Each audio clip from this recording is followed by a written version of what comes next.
tinha isso. E alguém falava italiano?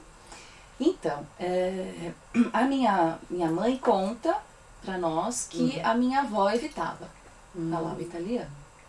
Era uma coisa que parece que não era muito de orgulho falar o italiano. Porém, a minha mãe até hoje solta expressões, até algumas que eu nunca ouvi, em dialeto, né? Sim. Que vem dessa parte norte da Itália.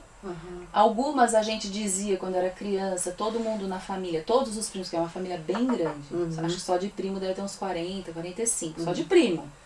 Né? Tem que chamar todos pra cá. Exatamente.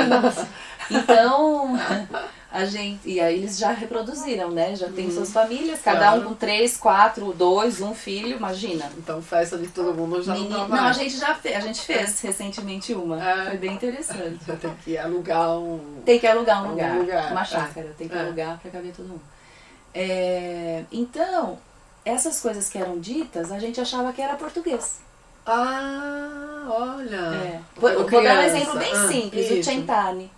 Então a gente falava assim, faz centani, e falava centani, falava desse jeito. Faz centani que eu não faço isso. Como se fosse português, eu não sabia que não era português. Olha só. Fui saber quando a minha irmã entrou na universidade, a Cláudia, você conhece? Foi estudar o italiano e falou, gente, centani é italiano. Achei que fosse português. Então tem várias coisas assim, que a gente descobriu depois que a Cláudia começou a estudar o italiano. A gente descobriu. Nunca aconteceu de falar isso com outras pessoas e as pessoas não entenderem? Não, passava, porque no contexto, né?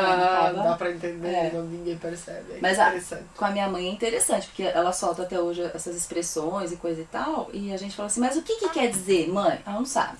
Ela só sabe usar na situação.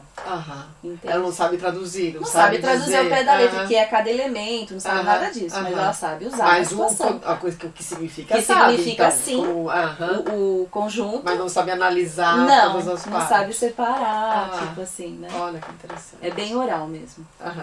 Mas é legal. E isso aqui, então, vem dessa época, da segunda metade do século XIX. Então, é dialeto, e é só da sua mãe, da parte de Udine.